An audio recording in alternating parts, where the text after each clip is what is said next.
Eu tenho a alegria de receber aqui o professor e consultor Wesley de Paula. Professor, bom dia, seja muito bem-vindo. Bom dia, uma satisfação muito grande estar aqui. Espero poder ajudar aqueles que estão nos ouvindo, né? Alegria recebê-lo, professor. O senhor vai promover um evento na próxima quinta-feira falando sobre finanças para empresas. O que se propõe esse evento, professor? Ao longo de 30 anos, nós temos ajudado empresas de quase todo o Brasil e algumas fora do país a se reestruturar, a se tornarem empresas mais prósperas, empresas que saibam realmente lidar com dinheiro.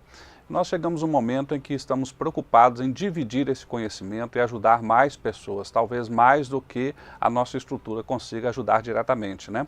E ajudar significa, primeiro, tornar as pessoas conscientes das coisas que elas podem fazer para melhorar a sua vida, a sua saúde financeira, talvez de uma forma imediata ou pausada, mas de qualquer forma dar consciência às pessoas nesse sentido.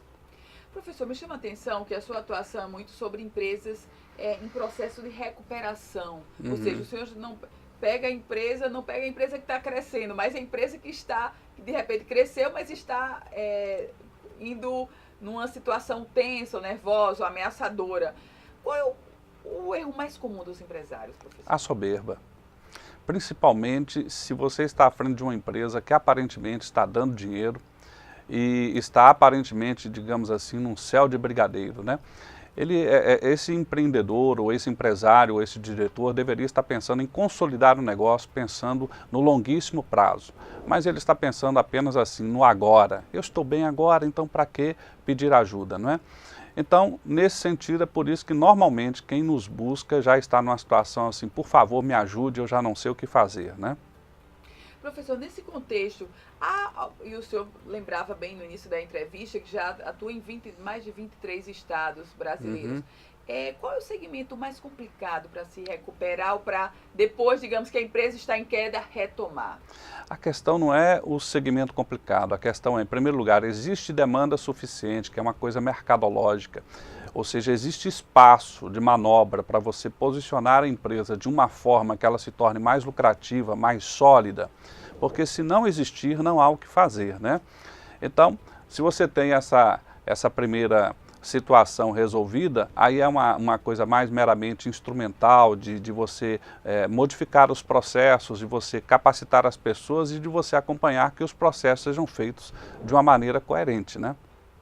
Professor, qual é a relação da empresa que começa a falhar ou que começa a sofrer problemas com o perfil de líder ou a ausência do perfil de líder do empresário? Se você tem uma empresa que não tem um líder nato, esse líder não vai ter coragem de tomar as decisões que precisam ser tomadas. Por exemplo, é muito comum quando você tem determinadas estruturas de custos que você não deveria conseguir continuar com elas, né? E você, por uma situação emocional, toma a decisão de continuar porque, de repente, eu tenho pessoas que eu gosto muito, mas que já não estão sendo produtivas, mas eu continuo com aquela estrutura de custo. Ou eu tenho aquele escritório, aquele prédio que não deveria mais ter, mas eu tenho porque eu tenho uma paixão, porque ali começou a história. E no mundo dos negócios existe uma frase famosa que diz assim, ó, dinheiro não aceita desaforo. Se você não fizer o que você tem que fazer, o dinheiro vai te maltratar. Sob diversas formas. Primeiro que você vai perder vantagens competitivas, você vai começar a ter custos que você não deveria ter, o dinheiro começa a desaparecer na sua vida, as dívidas começam a aparecer, o cobrador começa a bater na sua porta. É como diziam os estudiosos da teoria da força, você tem que ter 3 sinais de que você está fazendo certo. São sinais que nós chamamos de sinais da prosperidade.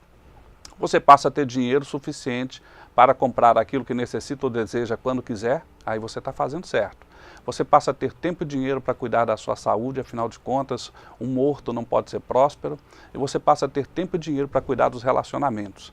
Se você está morrendo de trabalhar, acordando mais cedo, dormindo mais tarde, o dinheiro não aparece na sua vida, tem alguma coisa errada. Você precisa metrificar isso e modificar a sua posição. É isso que o senhor vai levar para esse curso, professor? Exatamente. Na quinta-feira?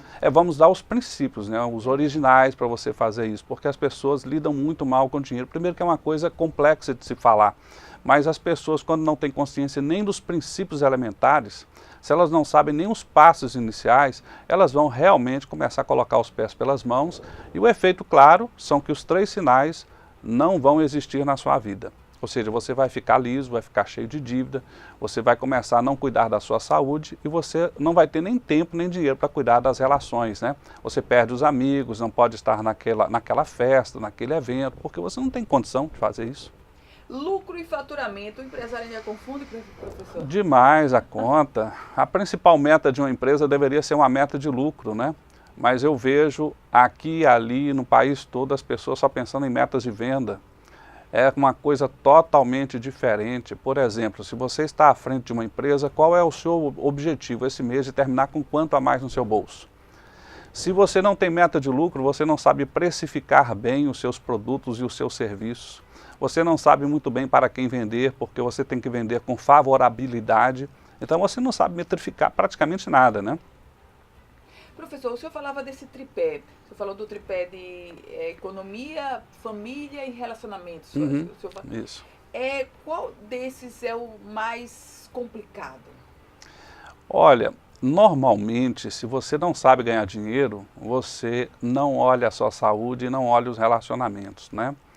Agora, tem gente que só sabe ganhar dinheiro e passa a viver para ele, também não sabe dedicar tempo e também dedicar o seu dinheiro suado, porque é uma pessoa miserável, olha o dinheiro como se fosse uma coisa assim, que não vai continuar perpetuando o sentido de você ganhar mais e prosperar mais, né? Por incrível que pareça, quando você já está ganhando aquilo que passa do ponto de aquilo que Peter Senge chamava de inflexão, você precisa começar a dedicar a você, porque senão você morre cedo. E que coisa você vai levar da sua vida, que as pessoas vão lembrar de você, né? Quais foram os pontos que você marcou na vida das pessoas? Isso faz muita diferença de fato. A gente conversa na bancada do Jornal da Cidade com o professor e consultor Wesley de Paula. Ele que atua em todo o país em processos de recuperação de empresas. Professor, na sua longa trajetória como consultor e como professor, qual um exemplo, não precisa dizer o nome da empresa, mas qual é um exemplo que o senhor lembra de um cliente que ele chegou e disse, não, esse aqui foi o mais difícil ou foi o mais desafiador para o senhor? Bom, eu tive um caso que foi na região central do Brasil e depois que nós fizemos toda a auditoria na empresa, chegamos à conclusão que se ele vendesse tudo, ele ainda deveria, ia ter que pagar 52 milhões. Isso aí no começo ele vendesse tudo? Tudo. Ele ainda tinha que pagar... Era uma empresa de segmento de quê? É uma empresa de transporte de cargas. Naquela época ele estava numa situação assim, incrivelmente terrível, né? Então nós começamos a trabalhar com essa empresa no ano de 2006 e terminamos de pagar todas as contas no ano de 2014. Em meio a muitas lágrimas, muitas dificuldades, decisões absurdamente difíceis, radicais, porque veja, o que você prefere? Quando você está tratando com dinheiro, você tem que preferir qual é o tamanho do problema que você vai preferir resolver. Ou grande ou pequeno. Se você for uma pessoa zelosa, consciente do que você deve fazer, você vai lidar sempre com problemas bem pequenininhos.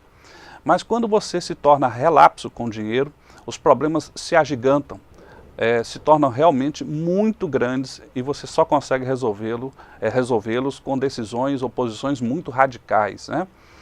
Agora, por exemplo, se você está à frente de uma empresa e você aceita ter um déficit, por exemplo, você não faz a provisão do 13º, a provisão digamos, das férias e tal, e pega aquele dinheiro para você, o que você está fazendo? Você está gastando um dinheiro que não é seu, e lá na frente essa despesa vai ser cobrada, mas você não tem mais o dinheiro, né? Então você começa a se agigantar nas situações de crise.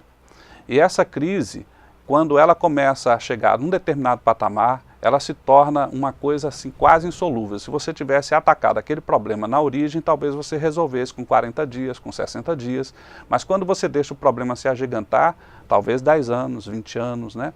Tem casos aí, eu não participei diretamente, tem casos aí que estão em recuperação há 30, 40, 50 anos, né? Essa é uma situação dramática.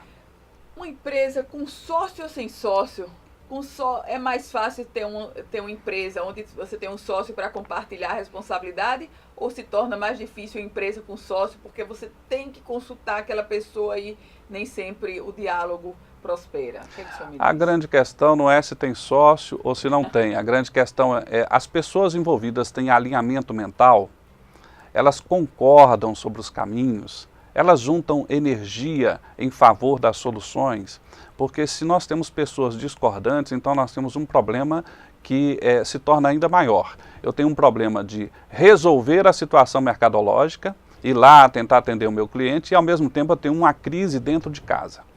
Então eu começo a gastar a energia lá fora e aqui dentro, quando eu deveria só estar gastando energia lá fora. Muita gente entra numa sociedade e não faz o alinhamento filosófico. Eu não quero saber se você acredita nas mesmas coisas que eu, mas isso faz muita diferença. Por exemplo, eu tenho que verificar se você acredita, por exemplo, que o caminho tributário que eu quero seguir, você concorda com ele. Hoje no Brasil nós temos assim uma série de mudanças nas regras tributárias. Alguns estudiosos falam, por exemplo, da ordem de mais ou menos 67 mudanças por dia, considerando 67? isso, considerando os níveis municipal, estadual e federal.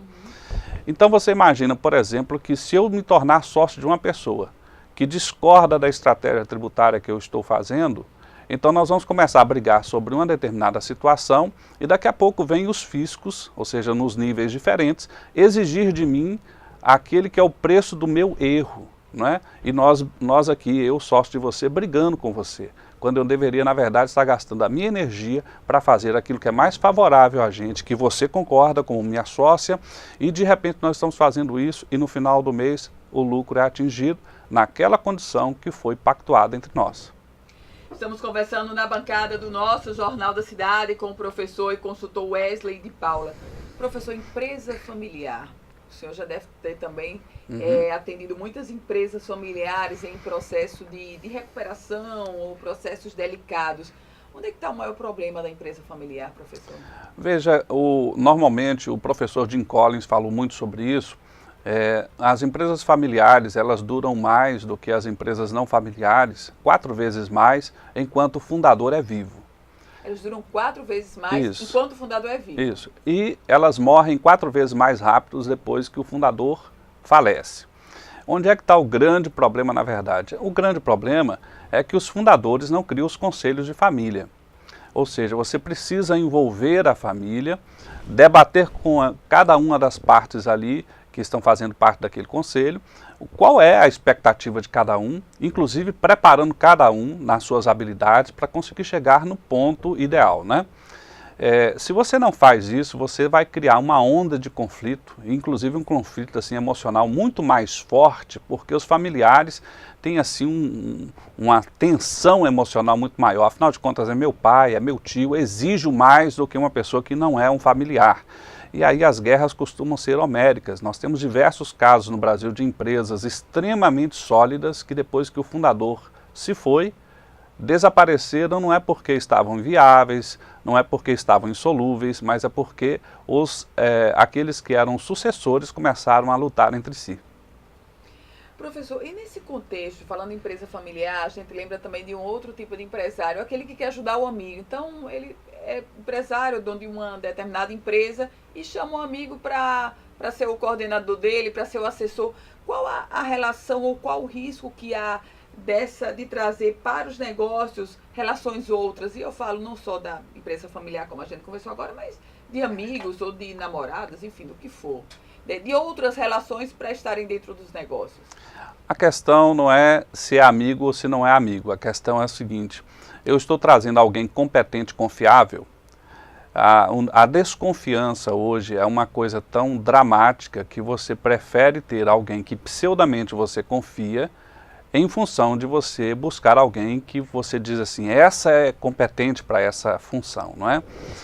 Aí nós temos inclusive um best-seller que saiu há uns 10 anos atrás, se chama Confiança Extrema, né? Nós estamos vivendo exatamente no momento em que nós buscamos pessoas que unam as duas coisas, a confiança e a competência. Essa é a raridade. E isso nos leva a uma outra questão que tem grandes impactos financeiros, que é o nível de turnover nas empresas, né? Nós contratamos mal e treinamos muito pouco. Portanto, temos um custo financeiro homérico nisso, porque demitir e contratar é dramático. No livro Outliers, Fora de Série, tem uma pesquisa muito impactante sobre isso, dizendo, por exemplo, para uma pessoa ser excepcional, ela demora mais ou menos 10 mil horas de treinamentos e capacitações. Isso dá mais ou menos de 8 a 10 anos numa empresa para a pessoa se tornar muito boa naquilo que faz. E isso tem tudo a ver com a viabilidade econômica. Por quê? Viabilidade econômica significa fazer mais com menos. Então eu preciso de ter pessoas mais produtivas, eu preciso ter pessoas excepcionais, né?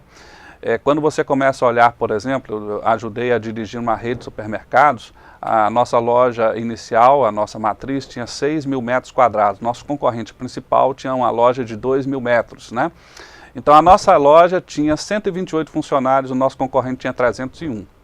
Ele tinha uma loja 3 vezes menor, e tinha mais do que o dobro de funcionários. O que isso quer dizer? Ele era pouco produtivo.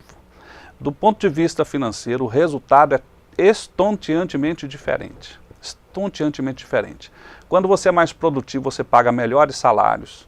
Você tem pessoas mais felizes, pessoas mais leais, pessoas mais confiáveis, porque as pessoas olham como é a vida delas e elas não querem perder aquilo que elas dão valor. Então, uma empresa produtiva gera valor para as pessoas, valor para o cliente, valor para o funcionário, valor para quem investe, porque as pessoas se tornam felizes olhando assim, o fruto do meu trabalho produz coisas impactantes na minha vida e na vida das pessoas. Isso tem tudo a ver com a estratégia financeira. Professor e consultor Wesley de Paula, vamos falar do curso. O curso vai ser dia 25, quinta-feira, a partir das 7 horas da noite, lá no CTC, no auditório do Exato. CTC, não é isso? Inscrições. As inscrições estão sendo feitas pelo nosso portal, que é geinconsultoria.com/inscrições. geinconsultoria.com/inscrições. Tem vagas limitadas, né? Então, corra, por favor, e garanta a sua vaga. Nosso objetivo é servir a todos. A temática do curso vai ser ensinar como, digamos, trazer os primeiros passos. Os primeiros passos de como gerir financeiramente uma empresa, justamente nesse foco de tornar a empresa próspera, ou seja, lucrativa, produtiva, né? Dando os conceitos iniciais. Por exemplo, um conceito inicial aparentemente bobo, que eu falei aqui sobre a meta de lucro. Sim. Outro conceito absolutamente inicial, mas é aparentemente tolo, mas que faz uma brutal diferença, é quando você tem um plano de contas que alinhe o seu financeiro de modo que ela seja lucrativa. O que é um plano de contas? É você dar nome às despesas ou às receitas. Esses nomes, por incrível que pareça, tem um método para isso, bem simples. Nós vamos mostrar lá para as pessoas, são só 14 nomes que fazem toda a diferença. Então, quando você não sabe fazer as coisas essenciais, então a sua vida se torna complexa, complicada, né?